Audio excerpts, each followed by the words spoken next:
Já que hoje é dia 23 e nós marcamos de falar sobre o Salmo 23, eu queria que você prestasse bastante atenção, porque esse texto, tão conhecido, pouco vivido e pouco visto na vida das pessoas, nos traz revelações extraordinárias. E eu queria que você pensasse nisso. Põe na tela, por favor. O Senhor é o meu pastor, nada me faltará. Veja que essa foi uma afirmação do salmista, dizendo: o Senhor é meu pastor, nada vai me faltar. Ou seja, não há como faltar se eu tenho Deus como o meu pastor. E esse é o ponto. O tudo faltando tem feito parte da vida de alguns, que às vezes com a boca ela diz: o Senhor é o meu pastor, mas na prática Deus não tem sido o pastor de muita gente. E essa é a primeira pergunta que eu queria fazer para você. De fato, você é uma ovelha? Porque eu sei que quando a gente fala de pessoas dentro de uma igreja, costuma-se dizer que as pessoas dentro de uma igreja são ovelhas, mas isso não é verdade. Quem são as verdadeiras ovelhas? São aquelas que na prática fazem de Deus o seu pastor. Por favor, dentro dessa mensagem eu vou falar muito do pastor. Quando eu falo pastor, eu não estou falando de nós, homens, eu estou falando de Deus. Eu estou falando dele, porque a gente não quer que você tenha o pastor homem como um intermediário. Eu sei que tem pastor que prefere isso, né? Que a pessoa passe por ele para chegar a quem? A Deus. O pastor se faz o guru da pessoa. Ó, fulano, você tem que falar comigo antes, tá? A pessoa, tudo tem que falar com o pastor. Não, você tem que falar com Deus. Você tem acesso a Deus, amém, gente? A gente está aqui para lhe orientar, para lhe ajudar, para orar por você, mas você tem acesso ao verdadeiro pastor, ele que tem que ser o seu pastor, amém? Quando é que a pessoa faz de Deus o seu verdadeiro pastor? Quando esse Deus está presente no dia a dia das pessoas, quando ele participa das suas decisões, quando ele, o seu pastor, Deus, ele está incluído na sua rotina. Quando você acorda pela manhã, você já pede para ele te guiar. Quando você vai fechar uma parceria, uma sociedade, fazer um contrato, fazer uma venda, passar para um novo ramo, alugar um novo imóvel, antes de você fazer o que você acha da sua cabeça, você fala com o seu pastor. Oh meu Deus, o que o senhor acha disso? Deus é uma pessoa. Você pode falar com ele como se você fala com a gente. Converse com ele. Ele nunca vai te deixar sem resposta, pelo menos ele nunca me deixou, não sei você. Porque quando eu falo com Deus, sinceramente, na hora a gente percebe o agir dele. Amém, pessoal? Às vezes o que ele vai falar, ou o que ele vai mostrar, não é o que você estava esperando, não tem problema. Obedeça da mesma forma. Porque ele sabe, sendo o seu pastor, o que é melhor para você. Ele sabe. Muitos querem que o nada faltará seja visto na vida delas, mas na prática, Deus não é o pastor dela. Tudo é da cabeça dela. Tudo é do jeito dela. Deus dá uma direção para ela e ela faz tudo o contrário. Desculpe, isso é tão verdade que Jesus, em Mateus, ele fala, deixa bem claro que no dia da separação, lá no fim de tudo, quando Deus vai separar os salvos dos não salvos, ele cita 2 animais. Você sabe quais são os 2 animais que ele cita nesse texto? Põe na tela, por favor. E quando o Filho do Homem vier em sua glória, e todos os santos anjos com ele, então se assentará no trono da sua glória. E todas as nações serão reunidas diante dele, e apartará uns dos outros, como o pastor aparta o que, gente? Dos bodes as ovelhas, e porá as ovelhas à sua direita, mas aos bodes Por que Jesus cita esses 2 animais? Porque são 2 animais que às vezes podem se parecer em alguns aspectos, no exterior, mas no comportamento são totalmente diferentes. Totalmente. A ovelha reconhece a voz do pastor. O pastor fala, a ovelha segue. Eu estou falando de mim, pessoal, pastor Deus. Deus fala, a pessoa não tem dificuldade de obedecer na hora. Deus dá a direção, ela segue. Você vê, o animal, ovelha, ele fica junto com outras ovelhas, não tem problema. O bode já não faz isso não. As ovelhas se alimentam juntas, o bode não. Se você botar um bode do lado do outro, eles começam a dar cabeçada um no outro. O bode, ele é tinhoso, ele é teimoso. O bode é desaforado. A ovelha não, a ovelha ela é submissa, ela é humilde. Ela reconhece que ela é totalmente dependente do pastor. Você pode ver, se o pastor não for lá tosquear, que fala, pessoal, a ovelha fica com aquela lã terrível, porque o pelo dela não cai, ela depende do pastor. A ovelha depende do pastor para limpar ela não sabe se limpar sozinha. A ovelha tem que ficar sobre os cuidados do pastor, porque se ela cair na água, no rio, seja lá o que for, ela afunda, porque a lã molhada puxa ela para baixo. Então a ovelha, ela não consegue fazer nada sem ter quem por perto, gente? O pastor. Olha que vídeo legal, deixa eu mostrar para você. Põe aí, por favor, as ovelhas, segura um pouquinho. Várias pessoas vão chamar, e elas, nem aí. Veja quando o pastor chama. Será que as ovelhas ouvem apenas a voz do seu pastor? Vamos ao teste número 1. One more time.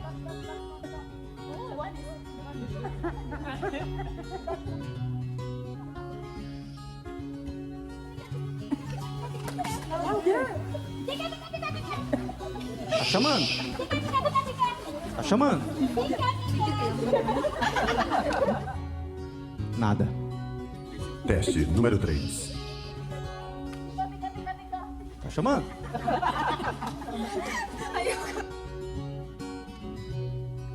Agora vamos ao pastor das ovelhas.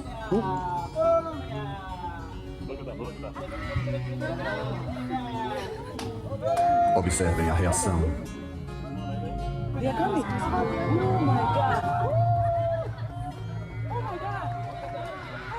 Sim, elas ouvem apenas a voz do seu pastor. Muito legal, né, pessoal? É só isso que Deus quer de você.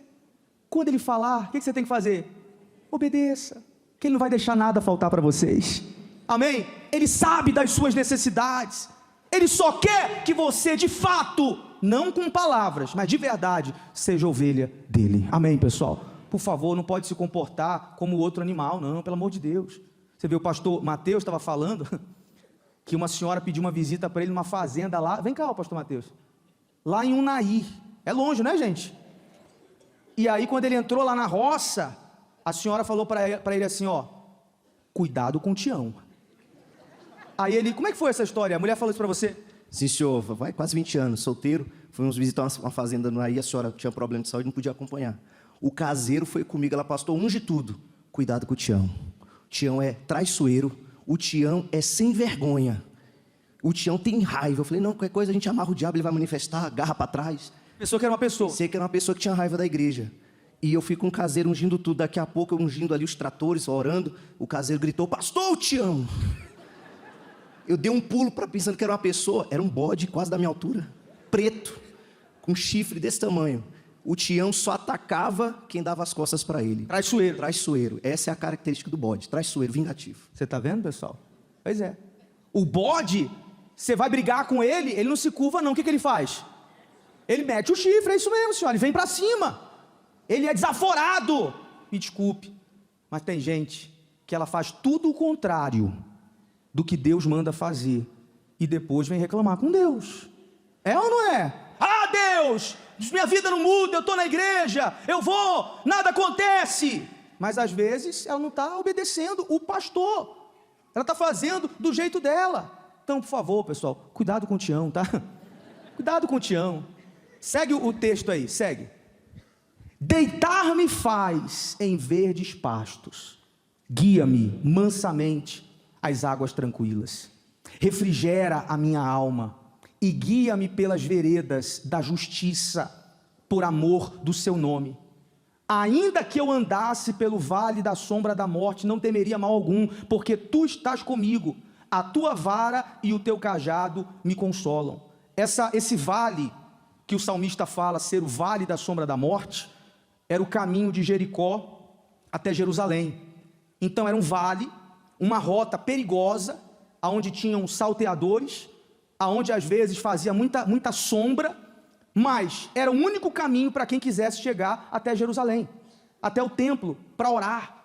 Então quem quisesse chegar lá, quem quisesse chegar naquele lugar importante, tinha que passar pelo vale da sombra da morte.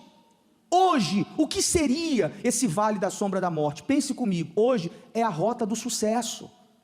Para pensar, quando a pessoa diz, olha, a partir de hoje eu vou dar um jeito na minha vida, a partir de hoje eu vou mudar de vida, e você começa a buscar a Deus, você começa a olhar para os seus sonhos, você começa a lutar, é entrar na rota do sucesso, então você começa a estar na mira dos invejosos. É só você querer começar a vencer as pessoas que você chega até a se surpreender. Você pensa assim, poxa, o fulano vai ficar feliz com o meu plano, com o meu projeto, com a minha ideia. A pessoa faz pouco caso, porque até enquanto você estava no mesmo nível dela, até quando você estava lá, tudo tá bom, estou conformado, já aceitei a minha vida do jeito que está, para mim tudo tá bom, não tem perspectiva nenhuma, a pessoa está lá, é sua amiga. Agora quando você acorda para a vida e diz, agora eu vou vencer, todo mundo olha para você com olhos tortos. Sim ou não, gente? É só entrar na rota do sucesso, você começa a desconhecer certas pessoas. Você começa a desconhecer, puxa vida, fulano, achei que ele fosse vibrar mais, achei que ela fosse vibrar mais. Você entrou na rota do sucesso, vem inimigo de todos os lados, inimigos físicos e inimigos espirituais. Por isso que ele diz na sequência do texto, põe aí por favor, preparas uma mesa perante mim, na presença dos meus inimigos. Pessoal, nós fazemos questão de toda segunda-feira abrir os olhos de vocês para a existência do mundo espiritual. Você não pode achar que a vida é só isso aqui não, gente. Isso aqui é o campo físico, mas além do campo físico, existem os inimigos espirituais, e você não pode subestimar os inimigos espirituais. Tem coisa que a pessoa está passando, sim, porque ela errou, ela fez dívida, ela fez empréstimo a juros, ela pegou dinheiro com agiotas, ela errou no investimento, ela fez uma sociedade errada, ela comprou onde não era para comprar, colocou a mão aonde ela não alcançava. A gente sabe que tem casos assim, mas escute o que eu estou lhe falando, tem casos, pessoal, que é espiritual. Tem casos, pessoal, posso falar o português claro, gente? Posso ou não posso? Tem casos que é capeta, tem casos que é demônio. Tem casos que não adianta a pessoa fazer cálculo daqui, cálculo dali, mudar o costume, não, tem que arrancar o mal.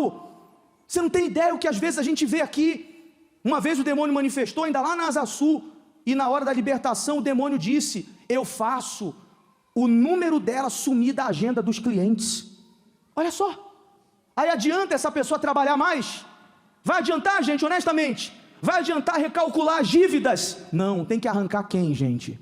Não ouvi, pessoal, tem que arrancar o mal, tem que arrancar o mal. O mundo espiritual, pessoal, é o que rege o campo físico.